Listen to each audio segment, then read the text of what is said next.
Happy holidays, folks, from us here at Channel Chasers to you and yours. Welcome to a holiday special, or, our yearly holiday special, where we talk about something festive and Christmassy. Of course, joining me is my two co-hosts, Brian and Tony. How you doing today, fellas? We've been hanging out a lot today lately.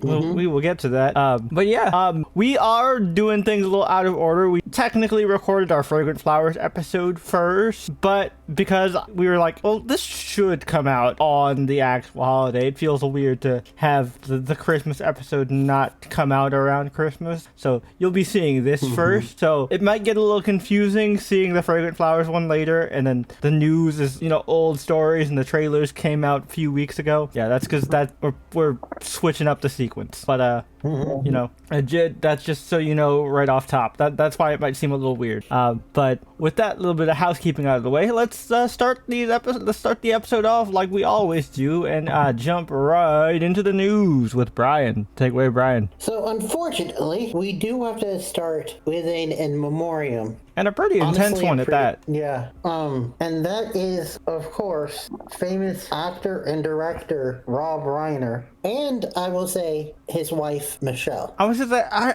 has Michelle been in stuff? I obviously I know who Rob Reiner is, but I didn't recognize Michelle Reiner. She's a photographer and a producer. Okay, so not on camera stuff, behind the camera. Yeah. Interesting. Okay. Yeah, but yeah, unfortunately, they both were killed. Now, by I don't know if at the time if it had officially been confirmed, but we'll throw in allegedly here just in case. Well, he has been charged. Oh, he's been charged.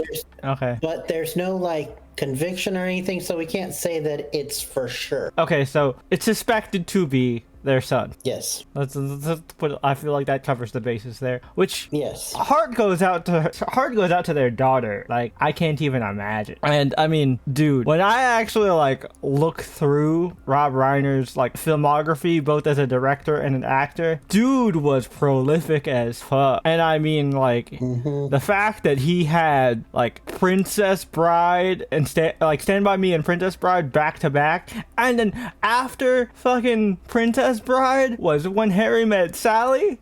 This dude was on a crazy run. I mean, the man is a great actor and director, and completely separately.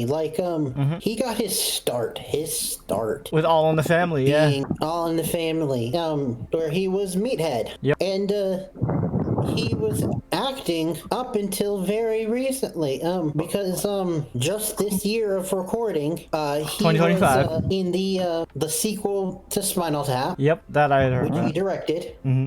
He was also did a stint on The Bear. I do remember that, actually. I still need to catch up on The Bear. I'm a little behind. I'm like and he's done a couple other things here and there.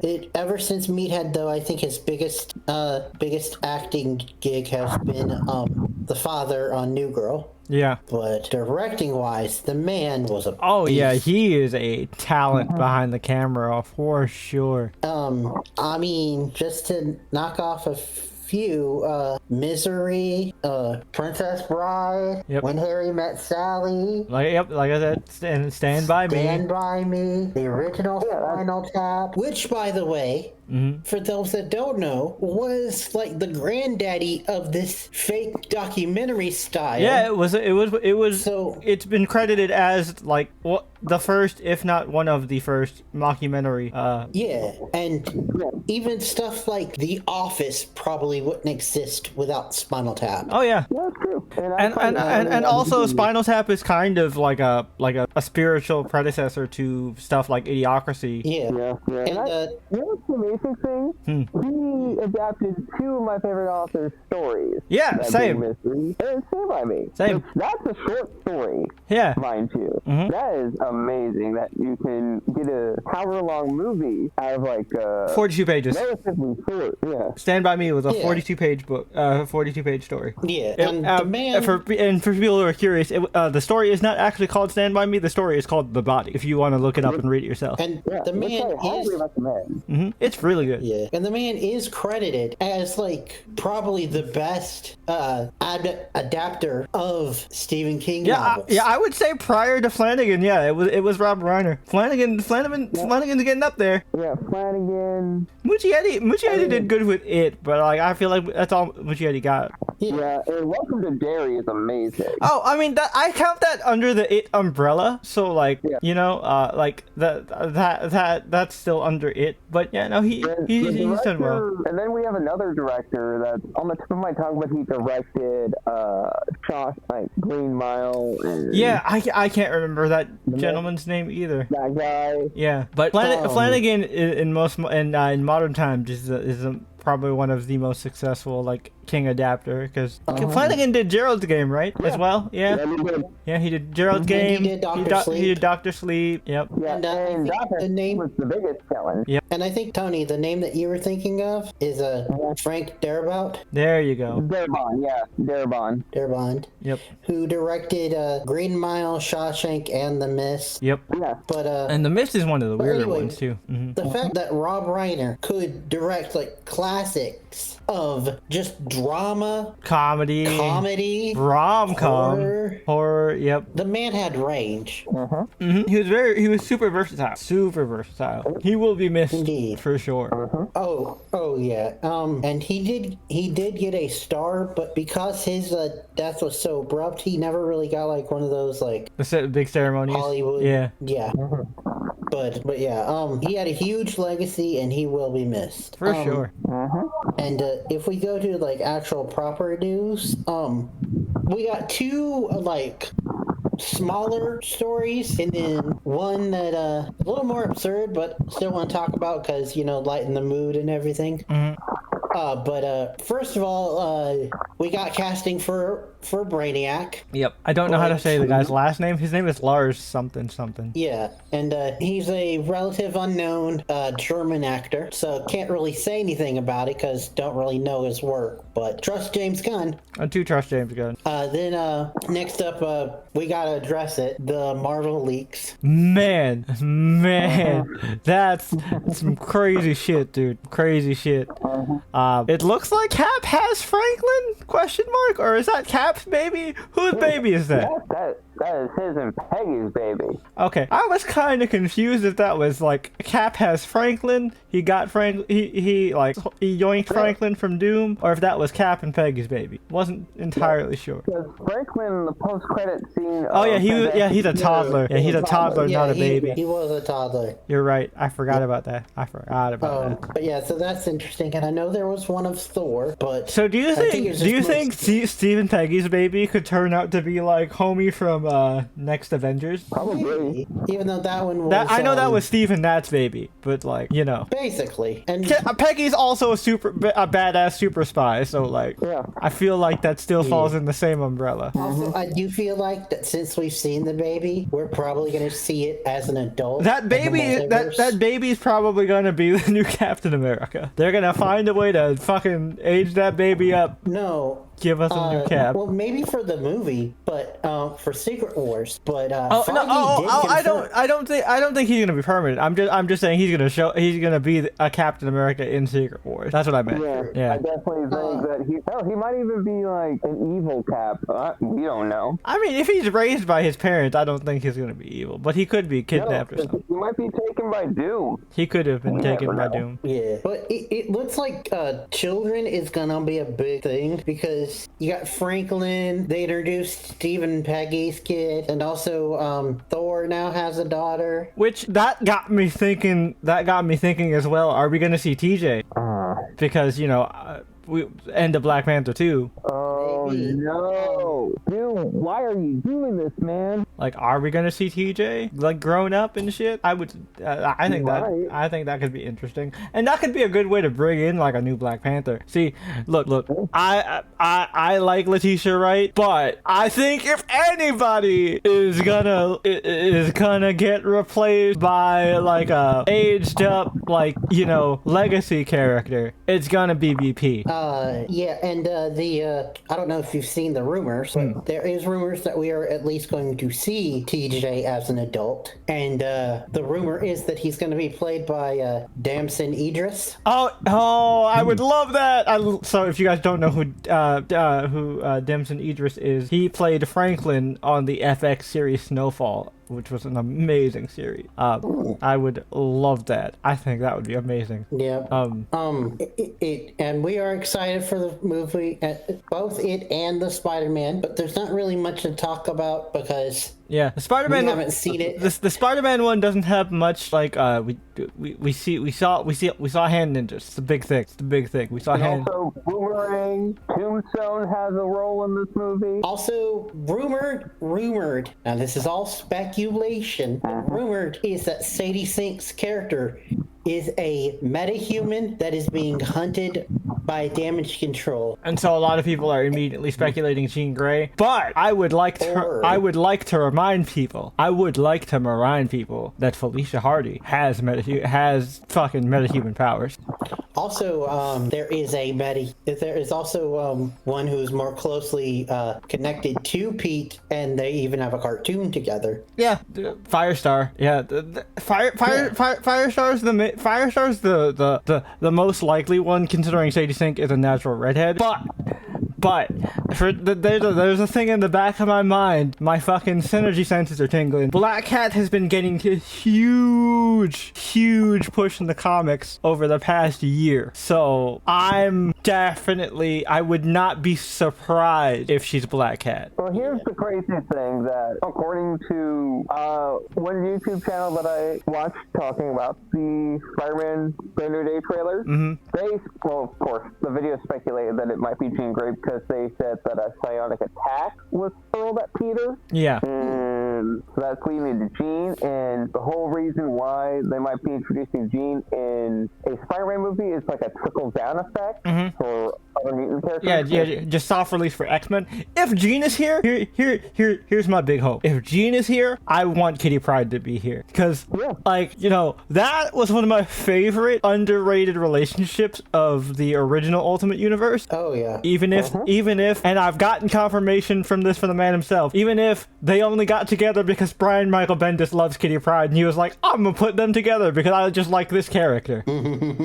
I feel you, but we'll just have to wait and see. As far as I know, none of us have plans to go watch Avatar 3 in theaters. No, especially not since I've heard it's long as shit and the most boring one so far, which is saying a lot because that second one was slog. So we're probably not going to see it in theaters to report, but we'll have to wait and see. Now, last news story that I wanted to cover, because I think it's a little bit ridiculous, but fun ridiculous, and end everything on a brighter note, is this is actually news, is one of the biggest trends of 2025 is being turned into a movie. But they already have a director attached, and he has me thinking that it won't just be a quick cash grab and might be something interesting to watch. Okay, is this an update on the Skibidi Toilet movie? Nope, it's something else. Okay. Labubu is getting a movie. I mean, there is actual lore. There is actual lore for Labubus.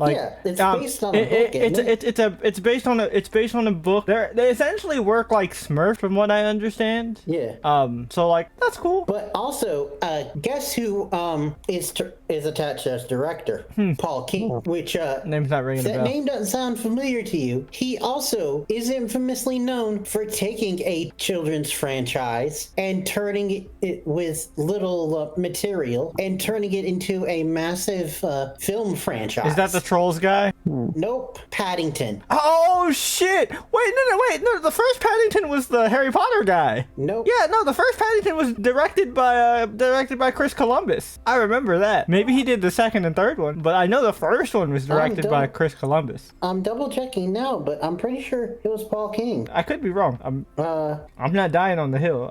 This is what I just remember. I just remember specifically the first one was directed by Chris Columbus. According to Wikipedia, IMDb. Oh, IMDb. okay. Paul King directed Paddington, Paddington 2, and the new Wonka. Never mind. I was wrong. Okay. He didn't direct the third Paddington movie, but anyway, so Yeah, no. Then there's potential for it to be fun. yeah. Like, Indeed. you know, I'm not huge into the Labubu craze. I have a few like minifigures, but like I do think I do find them a little bit more appealing than Funko Pop because they have a little bit more detail and personality to them. Also, his first like big gig, Paul King, was The Mighty Bosch, the TV show. Oh, huh. So comedy is in his veins, and you know that if you've seen the Paddington movies. Oh yeah, the Paddington movies are really funny. And I never saw Wonka, but I heard good things. I never saw Wonka either. I wanted to, but I just never got around to it. Same, but whatchamacallit? So tentatively excited for that, and but it is like yet another weird thing where a toy is being turned into a. Well, technically, this is a toy based on a book.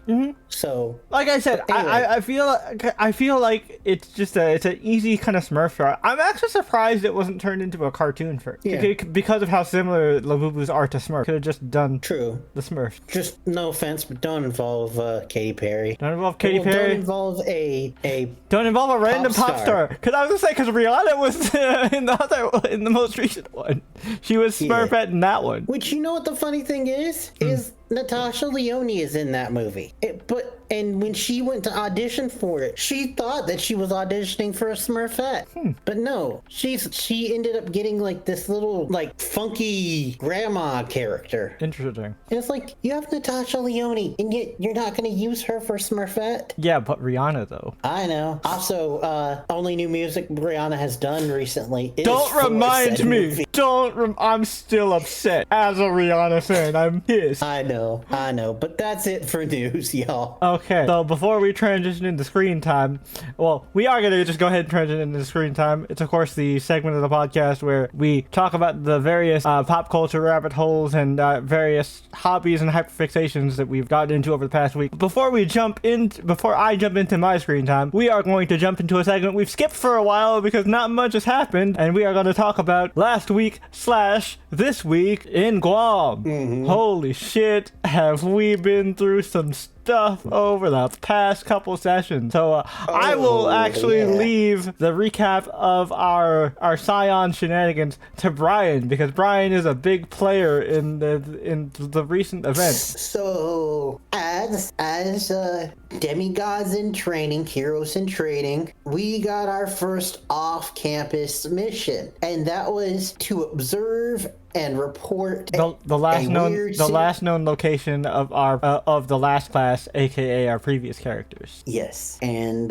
it took us to Florida to a trailer park where we met a nice little girl who has ties to one of the characters and the location that we were at. But other than that, all of the people were not there. No one was there, and nothing was there except for a very ominous sword. A very ominous but very cool looking sword. That had like a giant black bubble, a shadow around it that really affected gravity in weird ways, and like was very ominous. Yet still, despite that, heroes and hubris. Heroes do dumb shit. That's what heroes do. One by one, we all grabbed it to different effects. Well, no, not all. I would say not all. Not all. Because some players actually had sense. Yeah, some players actually had sense. Yeah, the male characters.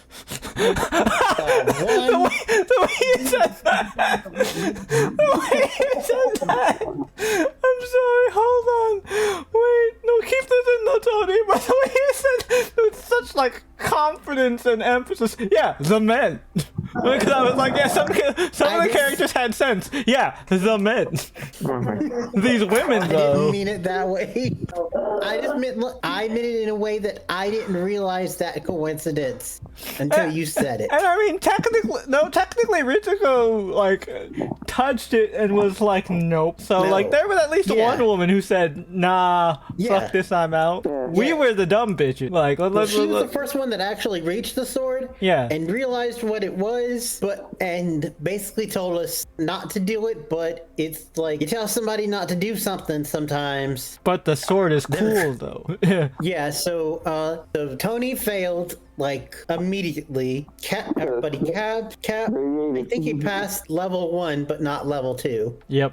And so they both were like, "Nope, I'm out of here." And like Tony only like slightly failed. Cap Cap like botched, which in this system is the equivalent of a critical failure. So Cap pissed himself and was like, nope. Yeah, he pissed himself and ran away. But and Tony's guy failed the first check, which meant that he just looked at it and said, "Nope, I'm out of here." He's like, Evil. but I did throw a rock at it though. He did throw a rock at it. Yes, you did. But anyway, so Ritsuko touched it. I was like, "Nope, no, go away." So then our buddy Sev, which given who his character is, probably was like, "No, I'm gonna destroy it." Which we later found out, if he was successful, it would have jumped us into a completely different system, Because it completely different game. Because it literally would have broken the world. But Yes. on the plus side, his character now has a sick tattoo scar. Yes. I just realized something. Huh. This will make sense later, but guys, I think I know why Colin's life in the other room is fucked up. Okay. Well, you can explain that when we get to that part. But I'm gonna say it involves that fucking rock I threw. Yeah, probably. You know what? Probably.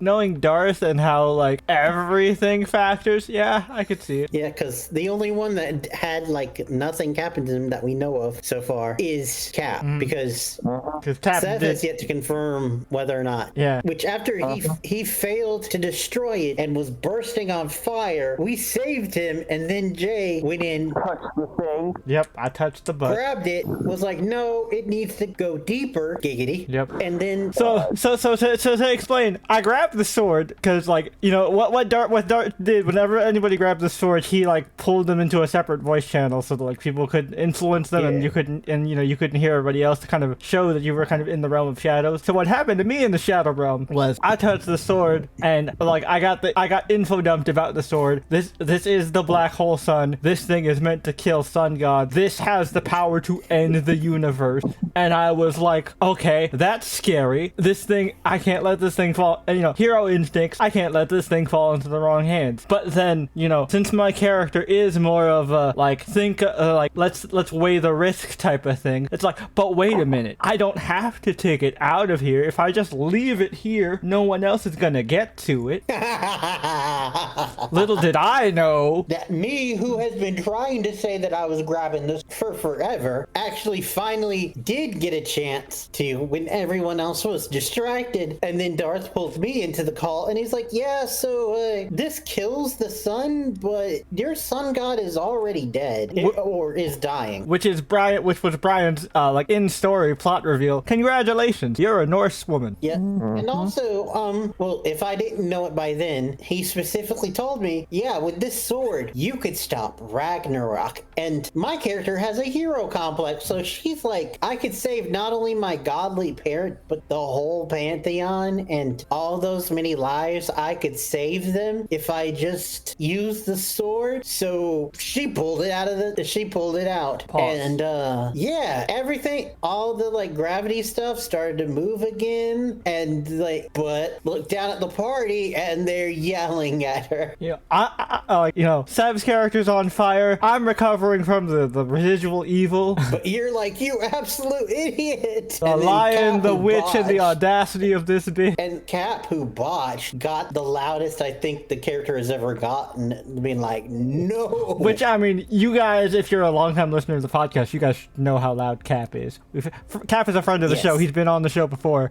We love Cap. Cap is a loud motherfucker. He got to get to Cap volume this time. Oh yeah. And so she was like, "Fuck, what have I done?" Put the sword down, had to roll for it, of course, but luckily successfully Thank you, did it. momentum. And so even though the momentum didn't do me anything, Yeah. but hey, it was a good safety net. Yeah. But anyway, so when I put down the sword, either because it was taken out and put it back in, or because it was damaged, or because of both, both. Probably both. It started to like kind of explode a little, and definitely the bubble has now gotten bigger. But yeah, we were running out. Ritsuko found out on her own that the little girl is no longer with us. Yep. Sad. F in the chat for Laura. Yeah. And yeah, we went to go back home, running home, and when we did, we realized, hey, I don't think we're in Kansas anymore, guys. Yeah. To quote Wizards of Waverly Place, nothing's as it seems. Nope. But so then that led to our second session, which we had a session today of recording, which we normally don't, but because of the holidays, we did an extra. Yep. And today was where we found out the consequences of so apparently when I put the sword back, it transported us into a more, I guess, me favorable world. I would say not just you favorable. I would say more heroically inclined. I would say is the right way, because I'm also a more heroically inclined character as well. Not to say that like Tony's some kind of villain or anything. Tony's just more new. Yeah, but also Tony never really touched the sword, so.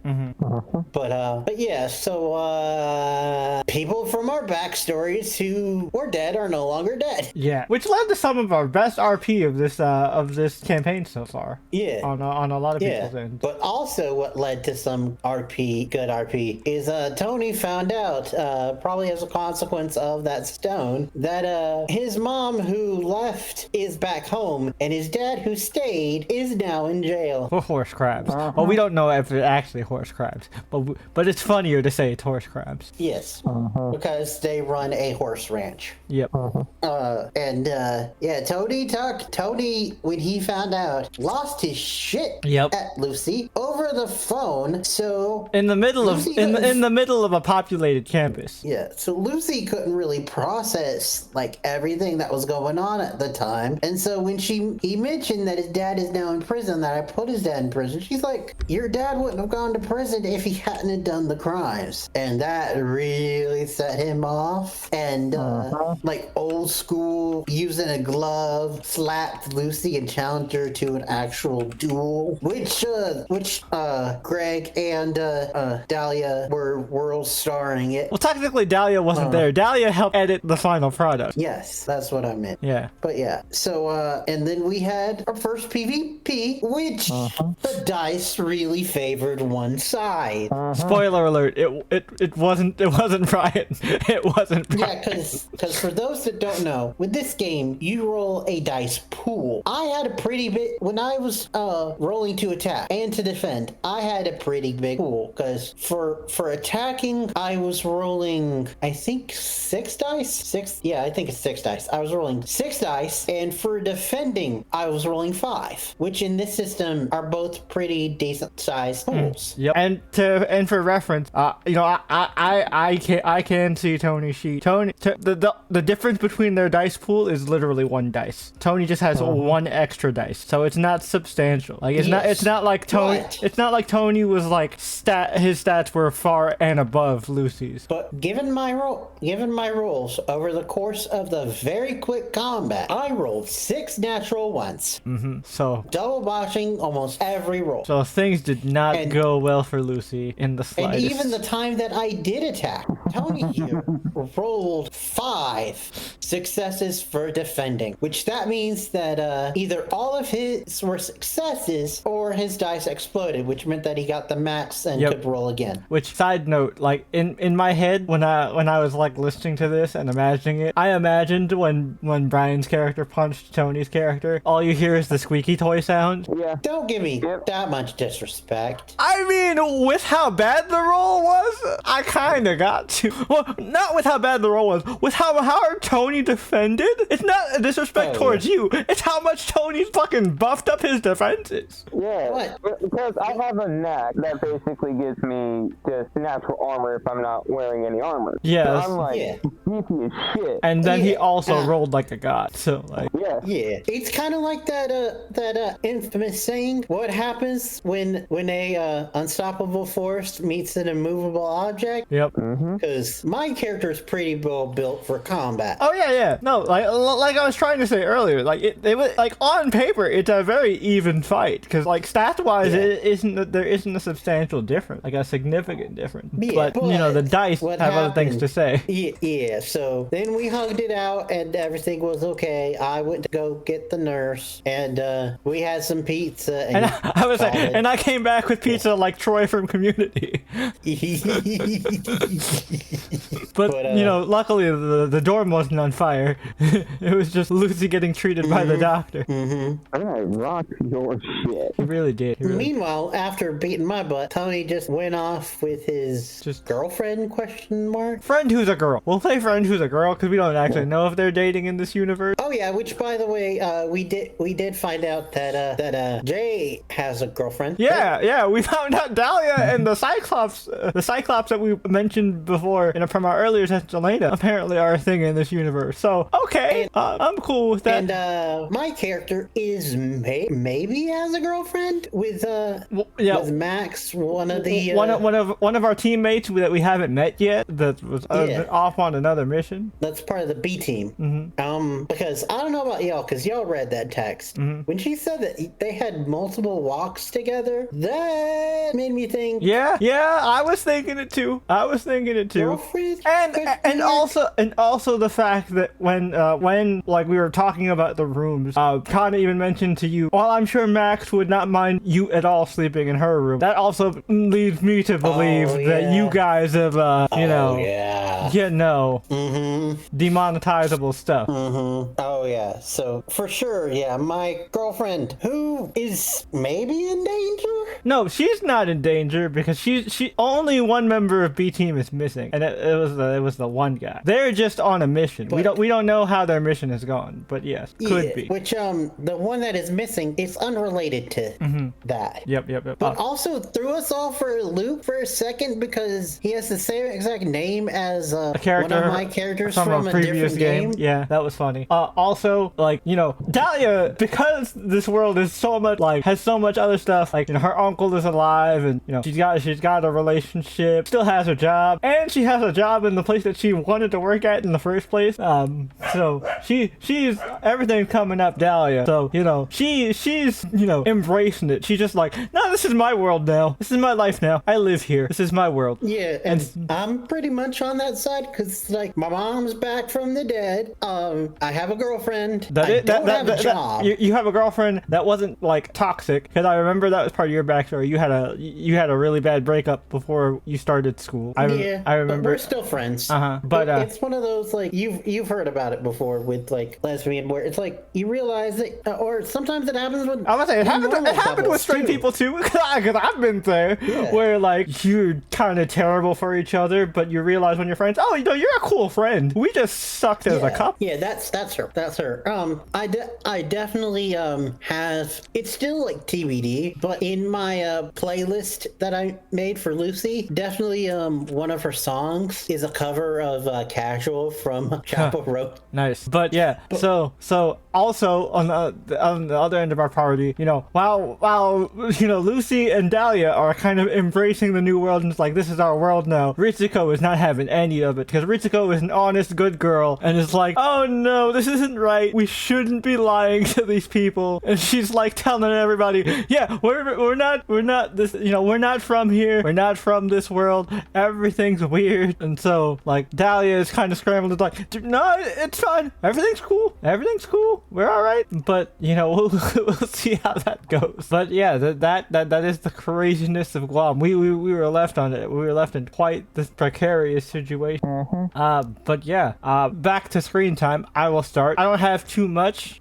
Continuing to play the Mega Dimension DLC. Well, I like it. It's just kind of okay. I don't know if this was like worth $30. Like, I'm still undecided. Like on whether or not it was worth it. I still think it's solid, but I think its story is nowhere near as good as the Scarlet and Violet DLC, which is why, like, you know, I kind of like rank it below that. It's definitely better than Sword and Shield, but that's a low bar. But I think it's not as good as the Scarlet and Violet DLC. Also, especially because Scarlet and Violet also implemented like whole new features, like the co-op stuff at Blueberry Academy. We didn't get anything like that in here. year, which was kind of a letdown. So like kind of meh on the DLC. I still think overall it's fun, but like Yeah, the only like new concept that they introduced was making Z megas more of a populated thing. Yeah, I like a lot of the new megas introduced. I think the mega aspect of it is cool. I think the story is kind of lacking, but I do enjoy all of the side quests. Funny enough, I think the side quests are awesome.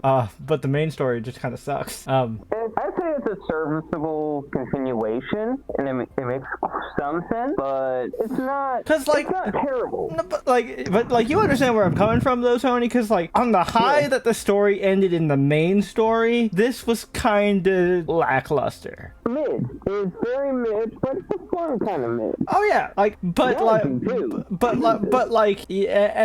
you know, looking back at like Scarlet and Violet's DLC was awesome. Maybe because the Scarlet and Violet's main game was kind of mid is why the DLC was so much better. But like I don't know, that's just my personal feelings right now. They are subject to change. Who knows? The other big thing, I watched Sir Superhero's Hellcat video, which I thought was a lot of fun. I already knew a good chunk of the origin stuff with you know, her being a old school Marvel romance character. I knew all that stuff. I did not know that she had her like superhero origin in a Beast comic of all things, and also I did not know that the Hellcat suit used to be worn by Tigra before she was Tigra. That's kind of cool. Yeah, that was interesting.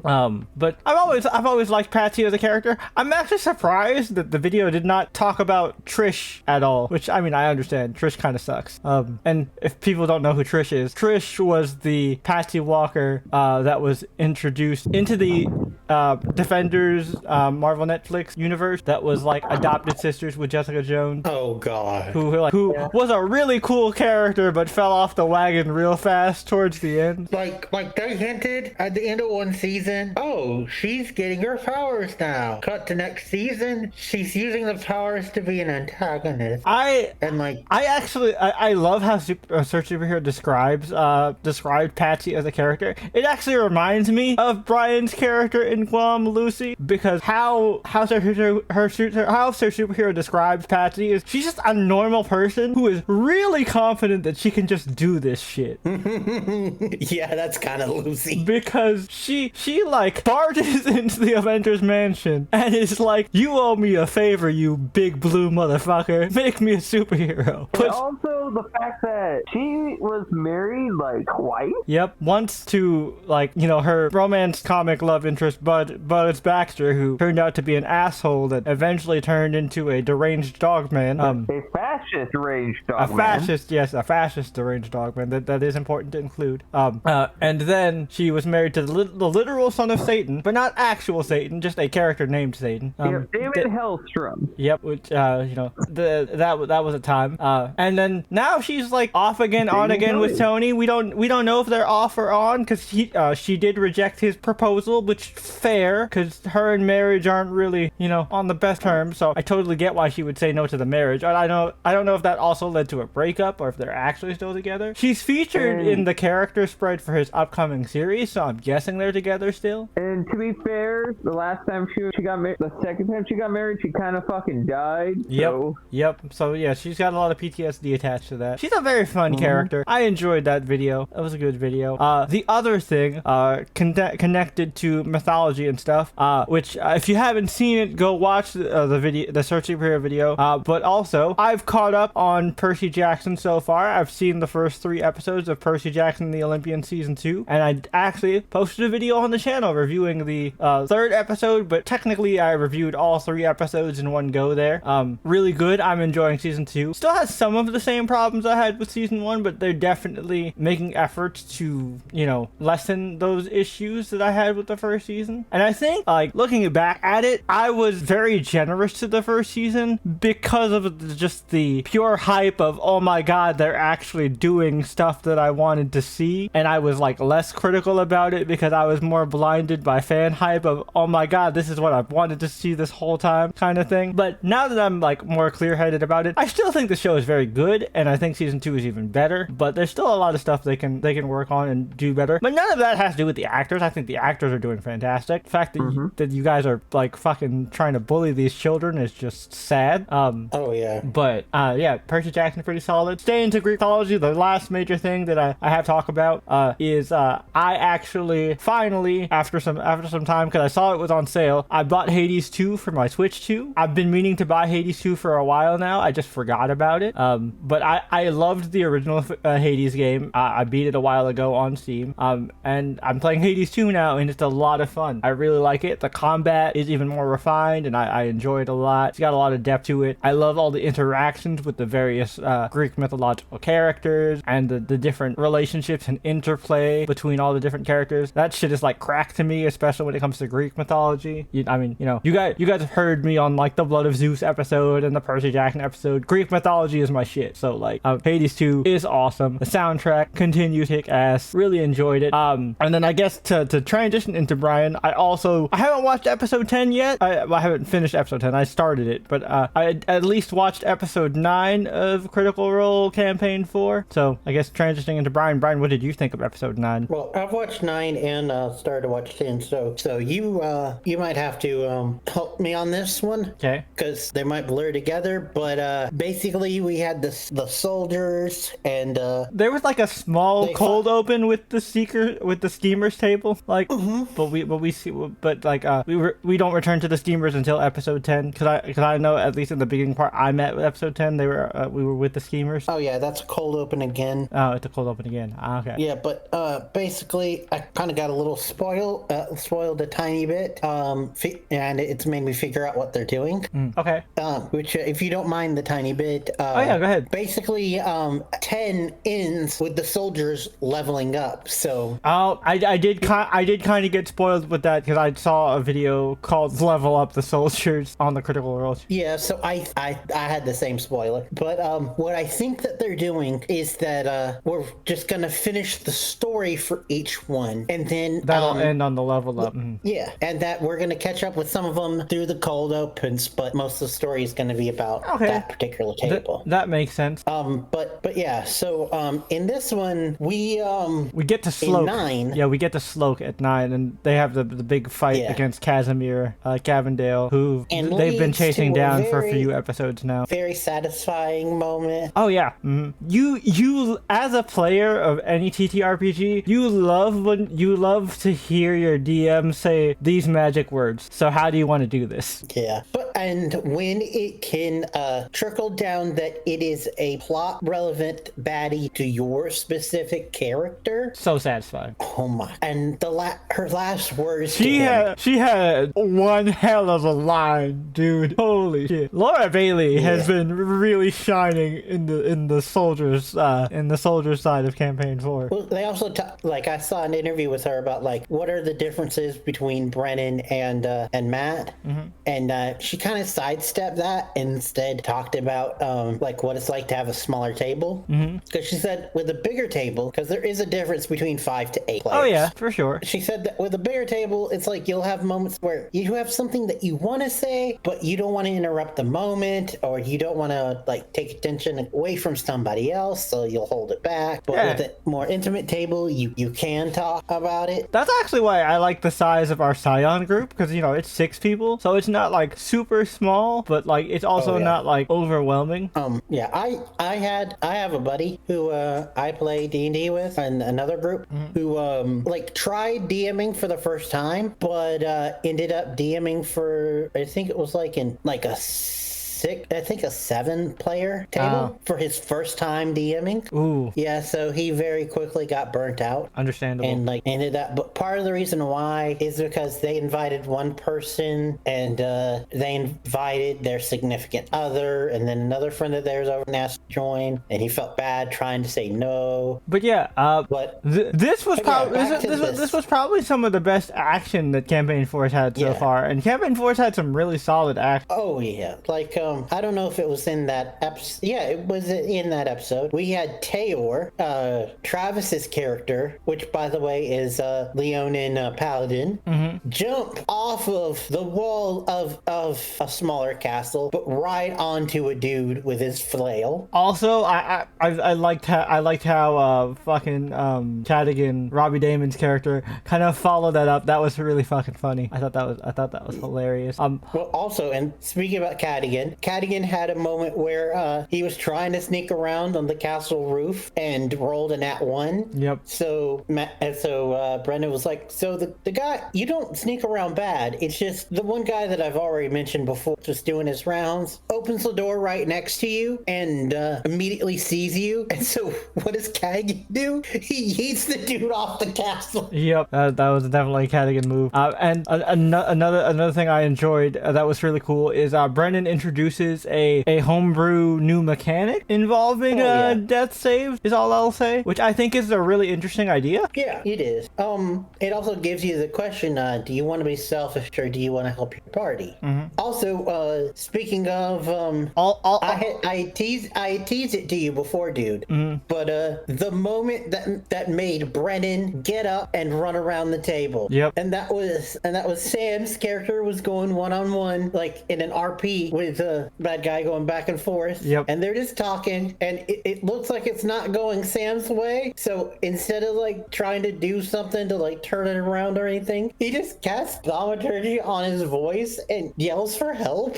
Yep. Which poor Whitney, who was right behind him trying to help RP, was just like, no. Also, Whitney as Tyranny introduced my favorite alias of all time. Oh, yes. Dr. Jezebel Finger. Yes. I shit you not, that is the name of the alias. Dr. Jezebel Finger. Tyranny, you better bring that one back. Who was a short nurse with big bazongas? Like, she specifically mentioned that. She did. It is part of the plot. And she gave her like this, like Betty Boop. She had like a Harley Quinn, like Bensonhurst, Brooklyn act. Yeah. So it was so funny. So like you know the classic Brooklyn Jewish accent, like Yeah. that's the one that she had. When that guy was like, is she a hooker? You said that she's gonna heal me. Is she gonna heal me? I mean, that was funny. He did end up dropping his pants though. I mean, Yeah. And whatchamacallit, in episode 10, which I've watched some of, I'm not completely done with. It's kind of fallout of that, and like who gets the castle now that he's dead leads to a good moment with Wick. Oh yeah, and also, like as far as I got, like basically like Wick is kind of now stepping into a more leadership type role and kind of embracing like kind of being an actual good noble. Yeah, but by doing that, he like refuses a moment where he could get like extra power. Because I don't know if that was in 9. Was that in 9? No, that wasn't. If he transferred the deed? where he transferred the deed, that was in 9. Okay. Well, then 10 is basically like the fallout of all that, and we get more like info and backstory about the hounds. Like we actually get to like meet and like know the name of the mastiff that was the one that killed off Gillybottom, I believe. Gilly that was his name. Gilly Bridges. Yeah, we actually get to meet that hound and like get to know more of his personality. Yeah. His name wasn't like, it wasn't Angus. It was it was something. But we get to know more about him, and also because of the kindness that they did, the hounds accompany them on their travels to go get Sid. Oh, cool. And they run into a very weird group of Fae. Oh no. That symbol has to be the spokesperson for like, hey, we're cool. Oh, so kind of like what happened at the Grove. Kinda, but it's more of a troop. Ah. And they're more aggressive coming into it. But they're a group of small fairy folk that can't fly, so they use bunnies as steeds. Oh, that's sick. Yeah. And they also have a weird, unique thing that's unique to them, which I will not spoil. Nice. But anyway, so that's really cool, and I'm really liking that. Plus, if we're going with me, Oh yeah, no, that was my way to transfer to you. continuing to listen to Campaign 2, which is interesting because now we're kind of like, I guess the behind the enemy lines arc is what you would call it. For those that know this term, they're in Jorah now, which is a city. And things are going down. Going down. They like get a sidetrack from their main mission because they find out that there's like things from the abyss are leaking into this dimension for some reason. So they have to try to figure out what's going on and how to stop it. Oh shit. Yeah. But that's really cool. I will also say that I have started listening to. Well, I started last week, but I forgot to mention it. Listening to a new podcast. This one is called. It's just simply called One Shot, and what it is the whole entire show is just a series of like one shots for various different systems. Oh, cool. And you have a like mainstay host who sometimes GMs, sometimes is a player, and the host has changed over time, but they're the one constant. And then in other things, like they just rotate out guests, and they also the sessions they have are like 4 or 5 hour sessions, but they split them up into 3 episodes. Like this is part 1, part 2, part 3. Oh, okay. And the 2 main ones that I've listened to so far are Wander Home, which I don't know if you've ever heard of that system. Nope. I have the book for it, but I have not read it yet. But I've heard great things. It's basically if Don Bluth directed The Hobbit. Interesting. Because what it is the story is you live in a world similar to like a typical Don Bluth film where everyone is anthropomorphic animals in clothes and such. Okay. But you're going on an adventure, usually to go home, as the name would imply. So an American Tale. But kinda, but in a fantasy world. But you have, similar to something like Powered by the Apocalypse, you have different archetypes that you can play. But one of the key things about this game is that there is only one archetype that can fight, like can do combat. And it is written in the rules. It is written in the rules that if they ever do get into combat and they have to use their weapon, they immediately retire and leave the game, and the player has to roll up a different character. Interesting. Damn. Because it's mostly just about traveling and talking with people, and like it's more casual. Like there is no rolling dice. Okay, so this is just a dice light, almost diceless, super RP focused kind of thing. Yeah. Okay, interesting. But the system that it does use is a token system. Oh, so where, kind of like the Henshin game we were playing. Yeah, exactly. Interesting. So if you complete a couple things, if you complete something, they give you a token. And the one shot that I listened to about it was really cool. It had 3 players, but one of the players, played by Brendan Lee Mulligan, Nice. played the archetype of Guardian. Okay. And the thing with the archetype of Guardian is that it automatically comes with a person that you have to guard. So basically like a DMPC member of the party that is younger. So basically what ended up happening was this party had 2 adults and 2 children. Okay. And Brennan was the more fatherly character playing a turtle. Nice. Love turtles. Yeah. I think he was the like crocodile turtle or whatever it's called. I think it's a crocodile or alligator turtle. But anyway, so he like was tweeted up with his character and like more of a Professor Lee type character. Nice. Just that happened to be a turtle. And so it was really cool to see. Basically with their one shot, they found a bar in the middle middle of LA and like just interacted with the people there, found out more about themselves, that kind of thing. The way they handled the one shot was just simply that this was just one leg of their adventure. Okay, cool. And then the other one, which has basically the same system, but is completely different type of vibe and game. It's called Can You Host? All right. What it is your players play a group of friends, like human friends in the real world, going to a nightclub and trying to hook up. But you're trying to not be at your house. You each have reasons for why you don't want it to be at your house. Okay. Like one person had that they hadn't done their laundry in a while, so there's dirty clothes all place. One was that they had a cat who doesn't like strangers. Just stuff like that. Like more realistic type stuff. But Okay. the point is that you're supposed to go to a club and either with a fellow player or an NPC, like get to a point where you can ask them, can you host? And have them be like the host of the like quote unquote after party, if you know what I mean. That's hilarious. But along the way, you meet a lot of different NPCs, and there are various different options that you could have. For one of them, it was a bachelorette party where the bachelorette in question is questioning some things herself, like not only her partner but her sexuality. So what? Did they have a female stripper at the bachelorette party? No, I think most, if not all, of the PCs were female or female presenting. Okay, yeah, but did they have? No, it's not a strip club. It's a normal club, like a normal bar Oh, club. because you said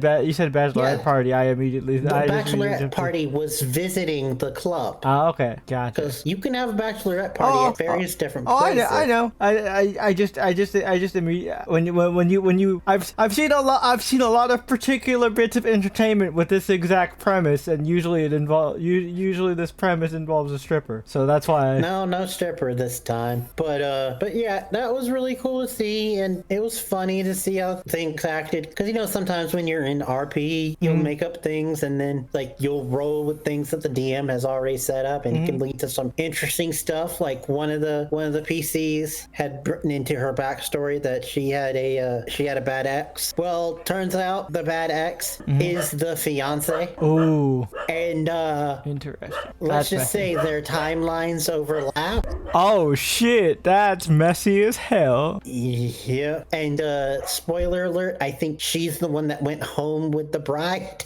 Good for them. Yeah, but it's another like RP focused thing, but this one is more like to more real world situations, and it was still fun to listen to.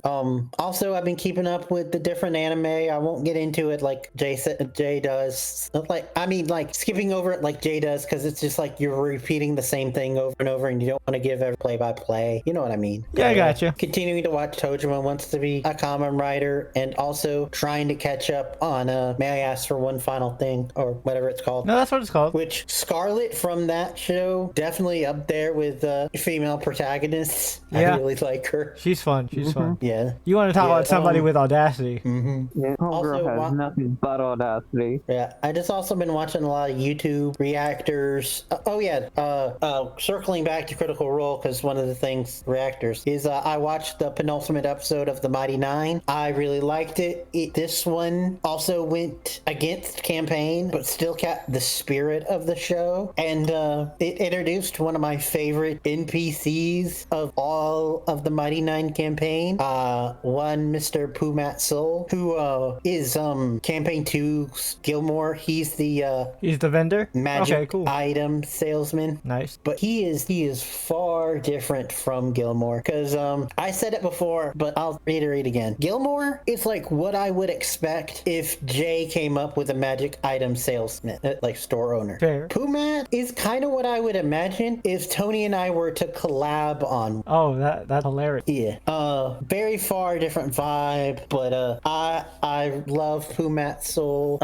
And this one, it's a lot of setup, because it's a penultimate episode, but it's setting up a lot of things to like defect where I don't know where the finale is gonna go, and I'm starting to question whether or not they're going to do a certain thing that a lot of fans suspected they were going to do in the finale. Oh, cool. I'll just say it like that because I don't want to spoil. But yeah, other than that, though, pretty much just been watching YouTube, watch some PokeTubers do their Then We Fights videos, which are always fun, but not easy to like recap or talk about. You know what I mean? Yeah. Oh, before we jump to Tony, I want to give a quick shout out to I don't know the actress's last name, but her first name is Dior. I know that much. The actress who plays Clarice on the Percy Jackson and the Olympian show. Because as somebody who is a book fan and is a book day one Clarice hater, she actually got me to like Clarice. Nice. Because like, you know, now I'm kind of glad with the added with the added content they have with actually showing Clarice's side quest, it actually helps to make her feel more like a person and not just a one-dimensional bit. Nice. Makes me kind of glad that I put her as the thumbnail. Yeah, no, she was a big part. She was a big part of it. Also, I want to ask Tony if he's seen this. Tony, did you see the Yugi Ash death battle? No, I did not. Curious. It was a good one. It was a good one. It actually, I don't really pay attention to the power scaling part. I don't give a fuck about power scaling, but the animation was a lot of fun. It was a lot of fun. To be honest with you, at this point, I don't give a fuck about Death Battle. I don't either. I just watch it for the animation. I just watch it for the fight animation at the end, and it was pretty cool. Ash brought out Nebby / Solgaleo against Slifer. It was pretty sick. Yeah. And speaking about fights, the latest Jake Paul one happened. Yeah, I saw him. He got his ass beat. That happened Anthony yesterday. Joshua. Yep, got his ass beat. 6 rounds. So happy. I watched it. That happened yesterday. At least yesterday as of the recording of this episode. Yep. I mean, to be fair, look. I am one of those people as a fan of boxing. Jake Paul can actually fight. Like, people didn't take him seriously because he's a YouTuber, but I think he has legitimately proved himself as a decent boxer. But I hope now that like we can move back to the actual sport, and I'm glad this happened instead of the original fight that they had planned. Because for those of you who don't know, this was originally going to be a fight between Jake Paul and Gervonta Tank Davis, who is an actual like active like boxing contender. Like, he's still currently fighting, and I feel like if that had happened, I would have kind of like tainted the sanctity of the sport a little bit as a boxing fan. So I'm glad that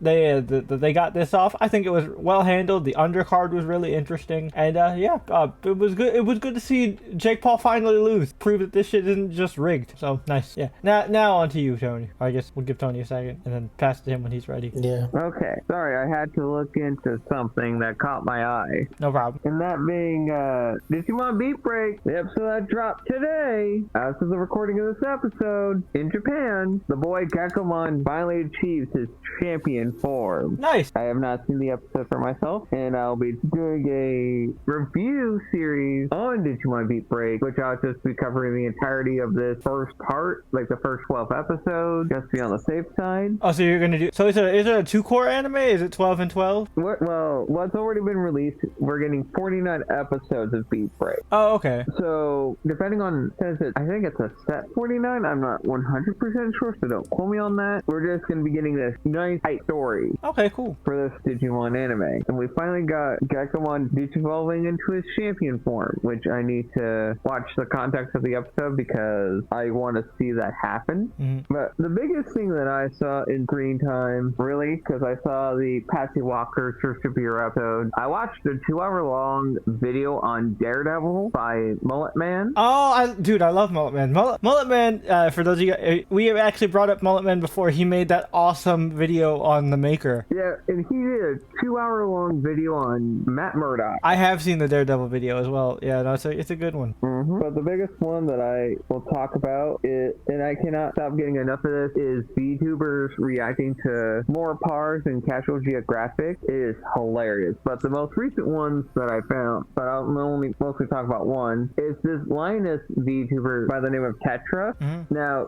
she actually worked in the veterinary field and actually did some diving. So she has some experience with a little bit of animal facts, but there was a lot of things she didn't know about. Because apparently some VTubers did not realize that a platypus can sweat milk. The males have poisonous spurs on their hind legs. Yep. That when made in contact will give you a venom that will cause debilitating pain that will last you for months. And there's nothing you can do about about it. Yeah, Perry ain't so cute no more, huh? No. And also, fun fact about platypi, if you put them under a black light, they glow blue. Yeah, that's actually why Perry is the blue-green that he is in Phineas and Ferb. And they hunt by electroreceptors in their bills that can detect muscle movements in water. Apparently, some people did not know that about the humble platypus. On top of that, Tetra got to experience National Geographic iconic video about animals with aura. Oh yeah, love that video. And like every other VTuber I saw, she also got a bit bamboozled by the one part of the video where the boss got hit by the train, but didn't die because he derailed the train himself. That bear, man, absolute legend. Yep. I will say real quick that I myself have been you just reminded me getting into a VTuber that does reaction content too. I think his name is Jerry Duck. I don't think I've heard of it. He's a femboy duck cat VTuber. All right, cool.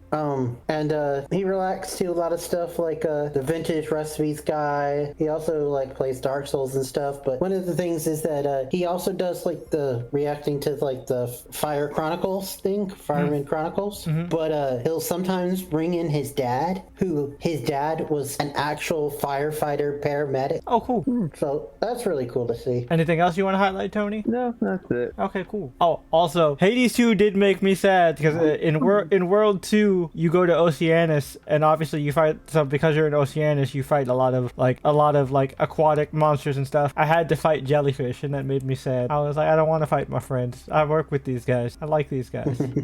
But yeah. All right. So moving on to our next segment of the podcast is of course Trailer Talk, and Trailer Talk is the segment of the podcast where our good friend Brian here has gathered together six brand new trailers as of the recording of this podcast, and he has put them together for you guys in a playlist down in the description below. So you can now take the time to pause this lovely video here, check out that trailer playlist, watch those trailers, and then once you unpause this video, we will be back thanks to the magic of editing and give you guys our thoughts on those trailers. But until then, please enjoy this word from our non-existent sponsor. And we're back. So I'll be honest with you, this might be the most underwhelming batch of trailers we've had in a long time. Yeah. Like, so underwhelming that I'm not even gonna bother with going by them individually because we'd just be repeating the same thing. Well, it's also because they're the worst kind of trailers because, well, most of them. There was one good one, but most of them were just like the worst kind where it's not good and it's not bad. It's just blah. Like, it shows you some visuals that are kind of interesting, but you don't know what the fuck is happening. So, like, what is the point? You know what I mean? Like, that's how I felt about Disclosure Day for sure. And which a lot of honestly a good majority of the other trailers as well. Which is resting a lot of laurels on Steven Spielberg. Yep. Yeah. And the like stacked cast. Yep. Like I even Googled it online to see if there was a plot online. Wikipedia has nothing. That's crazy. And IMDb just says, "What if you woke up one day and found out you weren't alone in the universe?" Wow, that's the vaguest thing I've ever heard in my life. Yeah. Yeah. No, I'm all right. I'm good, Steve. I'm good, And Steve. the Dracula one, it's we've basically seen it before. It's just Tony said it when we were reacting to it. It's just every Dracula movie ever. It's Dracula Untold. It's fucking Ford Coppola's Dracula. You know, it's just the Dracula movie. Like, there's nothing else to say. Like, it's out of like a plethora of Dracula adaptations that try to do its own thing, because you know what would happen if they actually adapted Dracula from the page, right? It would be It would be a mess because Dracula is a collection of random fucking journal entries and letters. Oh yeah, and it would be like hours, it would be an hours long, like seasons long show. Yeah, no, it'd be a really good it would be a really good TV show, because like I think a TV show is the only proper way to build up, especially the Lucy plot line with like And we Lucy did being get a seduced TV by show. Dracula, which was not that good. Technically, those are mini-series that happen. And I know, because watching a video of the guy who does Cinemassacre and Angry Video Game Nerd Yeah. actually did a very comparison of Dracula films and miniseries to see which one's the most accurate to the book itself. And one of the at least two that he had in the Dracula dozen was the the closest thing in adaptation to the original story. It was all based on a point system related to characters, plot beats, all that stuff. No, that makes sense. But You also did back that to this though. Yeah. Did Dracula himself look familiar to you? Because this is the weirdest casting. Who was it? Man, dude, look familiar. It was Banshee from X-Men First Class. What the Yeah, I fuck? knew that man Ken looked familiar. Fucking random ass But Sean also- Cassidy appeared. I didn't realize this until recently. He was also the brother on Get Out. Oh shit. Huh. But Well, yeah. I'll be damned. But yeah, so it's just another Dracula movie. Who gives a shit? Yeah, Ghostbusters Half-Life is... It's cute. I think it was screened at the Comic Con I was at, Nice. because like I know a Ghostbusters fan film was screened at the Comic Con I was at. I don't know if it was this one, but the art looked very familiar. The art on the poster looked very similar to that, so I think it might have been that. It looks cute, Yeah. but like it's just a fan film, so like whatever. Yeah, and Jimmy just looks like another like By the Oscar-baiting numbers, movie. yeah, by the numbers biopic. It's the Elvis movie that Austin Butler did. It's the Taron Egerton Rocket Man. You know, it's Remy And Malek's. everyone online is talking about his quote-unquote transatlantic accent. Where he just sounds like Richard Nixon. Yeah. Yeah. Like And- I immediately heard it and I was like, what the fuck? Sounds like Nixon. And Young Sherlock, which was So- Guy Ritchie, why are you doing Sherlock again? Why are you doing Young Sherlock and it's not a prequel to Robert Downey Jr.'s Sherlock, which you did? That was actually Yes. pretty cool. Instead, it's Sherlock Holmes Smallville edition. And I don't like it. The friends turned to arch enemies things work for Lex and Clark because that was pre-established in old Silver Age comics. You don't have a precedent for that with Moriarty and No, Sherlock. I tell you Moriarty shift that I did like, and that was the show Elementary. You know what Moriarty shift I like? What? I like a very underrated anime that came out several years ago by this point called Moriarty the Patriot. Me and Tony covered that on our long dead anime podcast, but it was very good. I enjoyed that. If you ever saw the TV show Elementary, That's the this is Lucy Liu where- one, right? Yeah. Well, do you know what the Moriarty twist was? No, what's the Moriarty twist? Him and he was just a code name for one Miss Irene Adler, Oh, that's interesting. So they and she was played by Natalie Dormer. So they just turned into Killing Eve, basically. Except Moriarty's not a murderer; he's just a super criminal. But yeah, interesting. Oh no, she was a murderer. Okay, so And yeah, it's it Killing Eve. It was a straight Killing Eve because she had a thing with Sherlock and not Watson. Oh, Lucy Liu was the Watson. For some reason, I thought Lucy Liu was the Yeah. Sherlock. And No, She's- Sherlock was Johnny Lee Miller, the main dude from Hackers. oh, okay. So she was Joan Watson then. Yes. Okay, that makes sense. All right, but yeah. Yeah.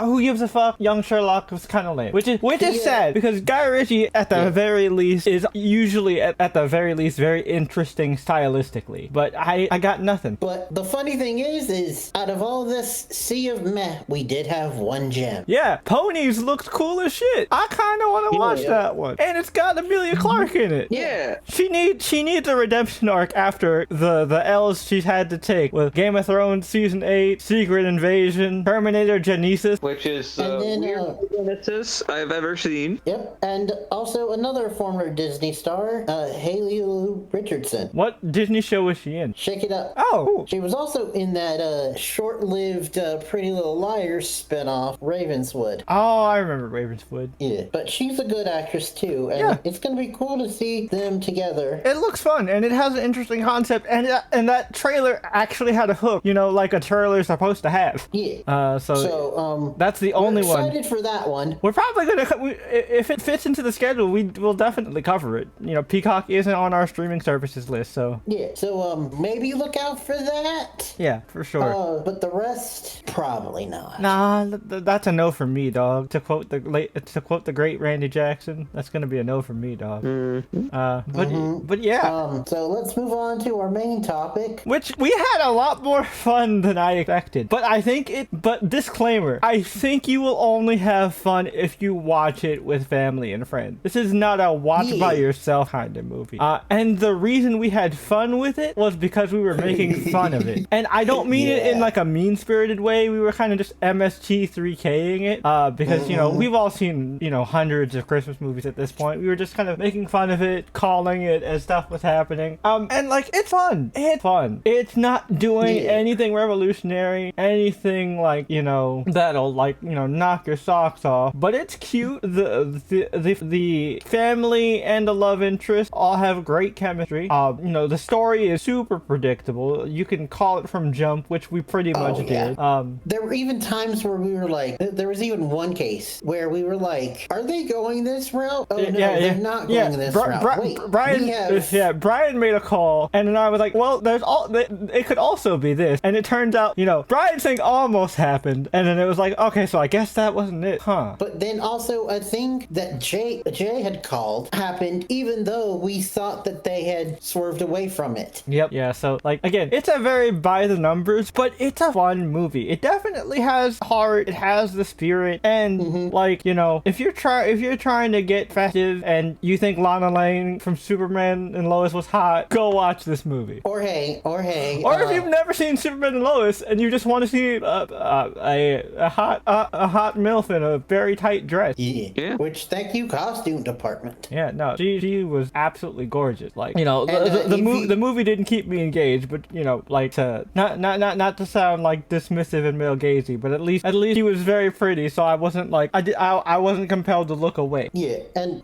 Chad Michael Murray's also in it. He was really good. You're a One Tree Hill fan. I am a One Tree Hill fan. He also was like kind of in his like early 2000s Matthew McConaughey rom-com bag. It was that kind of performance, and I kind of like it. Yeah, it's cheesy and hokey, but I think that brings its own kind of charm to it. Which, you know, in this weird way, with that and the fact that it was Christmas, kind of reminded me just a little bit of Girlfriends of Christmas Past. Oh, yeah. I believe that's the name of that one. Yeah. The one with him, and I think it was Jennifer Gardner. Yep, but we only had Ginger. There wasn't like a whole laundry list of bitches. Yeah. But yeah.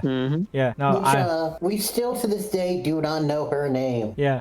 I'm only calling her Ginger because that is literally she's listed as redhead on the contact in the phone in the movie, and like literally that's what Joy yells at her when she tries to leave. By the way, like I didn't even bother spoiler free because this is a fluffy Christmas movie, dude. Like, why do you care?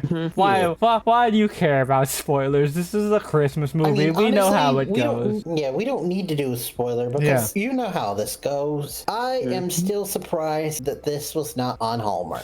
I see the reason I don't think. No. Here's why. Because like the Hallmark movies, because Hallmark is a Christian company, like at heart. So all the Hallmark movies have to sneak in some Jesus in there somewhere. There was no Jesus in here. True.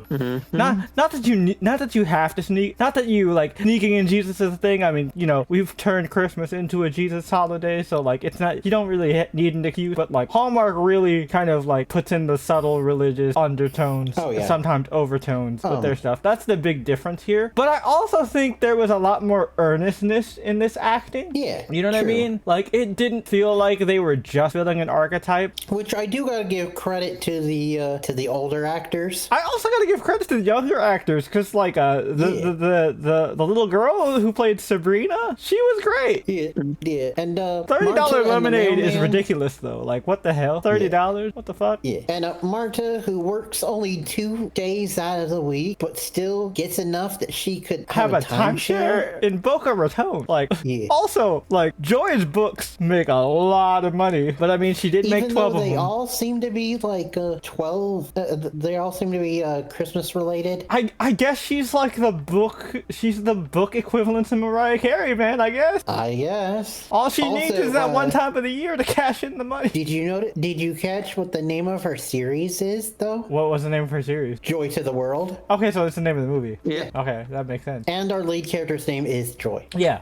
Yeah, they weren't subtle about it, and I actually appreciate that. Sometimes with this kind of thing, being on the nose is in the spirit of this genre of film. Also, the film did end up having an antagonist, but they weren't like a mustache twirling, maniacal, I hate Christmas villain. It's just someone who wanted the tea. Yep. Which, like, I respect that, especially because it is their job, I really liked it. I'm not gonna get this isn't gonna get a high score, but I also don't think it was bad either. You know what I mean? Yeah. We already talked about we'll our ratings when we talked about it. So like, I pretty much already know what we're gonna say. Yeah. Yeah. But I will say that if you want a like modern day Christmas movie and you can only watch one, watch The Family Switch. The Family Switch was funnier.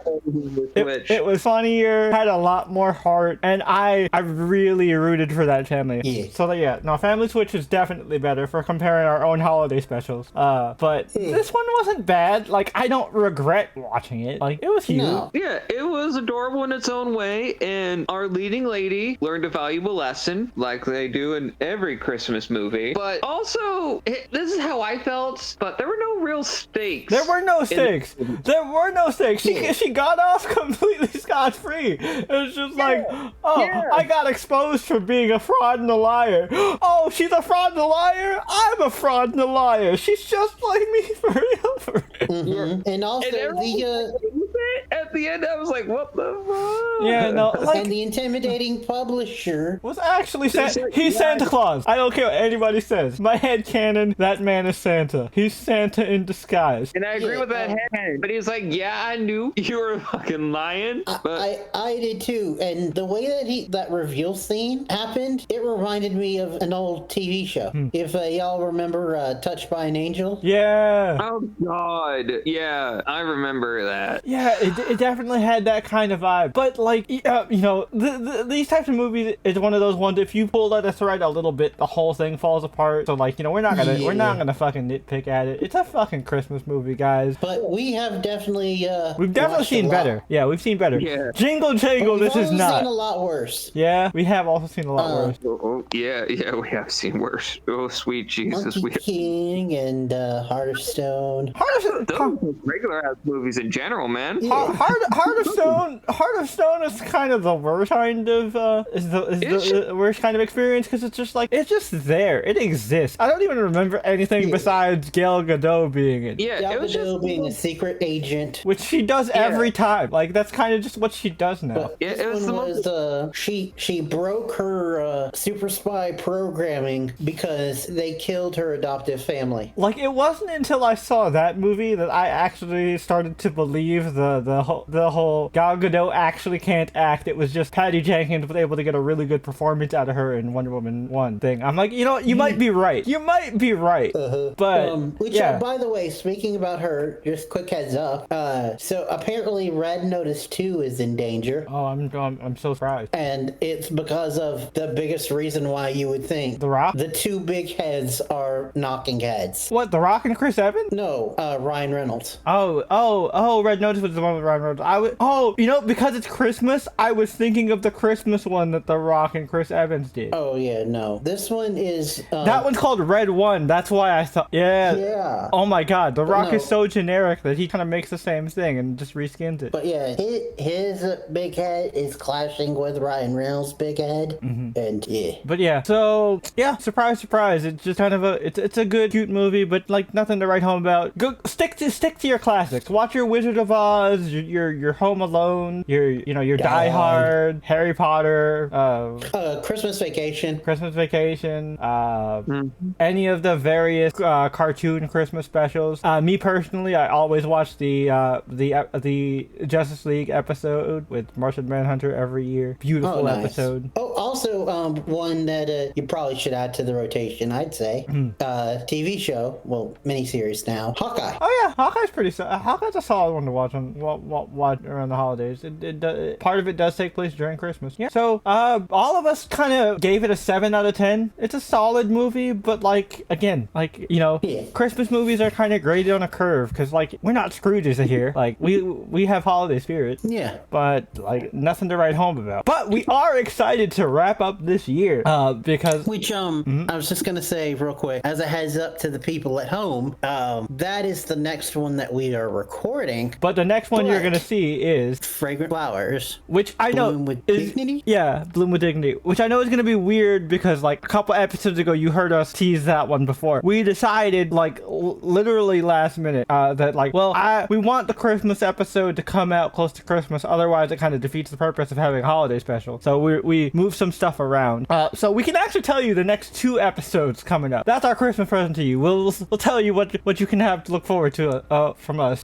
You'll get Fragrant Flowers, the Fragrant Flowers Bloom with Dignity, one of our favorite romance animes of the year. Spoiler alert, at least for me and Tony. I don't know how Brian feels, but Oh, yeah. me and Tony. Okay, all 3 of us. And then we pivot a little bit, and we will actually be talking about Knives Out, latest entry, Wake Up Dead Man, a Knives Out mystery. So Yeah. you know, right after Christmas, we tackle a movie with some Easter-like theme, so kind of funny. Oh, yeah. And then after that, we will do our year-end. It's not really year-end wrap-up. It's more of a year-end review, I guess. And it probably won't be as structured. We're mostly just gonna talk about like just kind of highlight. It's gonna be just one big screen time essentially. Basically. Where we just talk about all the shows we didn't really get to talk about, but want to highlight that were great this year, because this year has been fantastic for both movies and TV. Oh my god, yeah. Especially 'Cause movies with the fact- with the summer. Oh my god, this past summer was insane. Dude, like, just the fact alone, which this is like a spoiler for our whole entire season, and maybe the upcoming 2 episodes, but the collective 7 was the lowest, like, average score that we've had. We did have a couple where I think there was one where Tony did a 6.5, I think, but White other than that- White Lotus, Tony gave a 6.5. Other than that, though, Yeah. excluding excluding trash. Now that I'm thinking about it, congratulations, Joy to the World. We like you better than White Lotus. Yeah. White Lotus season 2. 3. My bad. 3. Congratulations, Joy to the World. You're better than White Lotus season 3, according to the Championship podcast. That's an accomplishment for you. Good for you. Yeah. You get a participation sticker. It's a nice sticker though. It's a laminated one. Yeah. With glitter. Super shiny. And hey, at least you didn't have incest. Yeah. Yeah. Oh man. And on that note, Yeah, on that note, happy holidays, everybody, from our family to yours.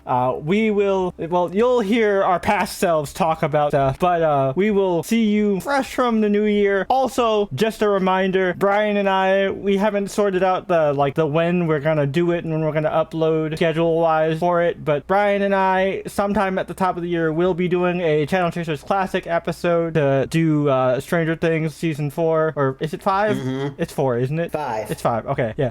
I've lost track of how many seasons. The final season of Stranger Things. Brian and I will be doing a duo episode covering the final season of Stranger Things. Oh yeah. Sometime at the top of the year. We still have to figure out logistics when we're gonna like actually sit down and record it and stuff. Tony mentioned in his screen time, but it's been like an hour. Maybe you guys forgot, but Tony's gonna be covering Digimon. Brian's gonna be doing Mighty Nine. We're all doing solo content a little bit to give you guys even more stuff to look forward to on the channel. And if you hadn't checked it out yet, Jay started to do Percy Jackson, the TV show. Which we will do a full episode on at the end of January when the season ends. Yeah. Very excited. But yeah, happy holidays, folks, and hope you have a good one. Merry Christmas, Happy New Year, Feliz Navidad, all those things. Catch you later. Happy Hanukkah. Yep. Happy Chanukah. We'll catch you later. Peace.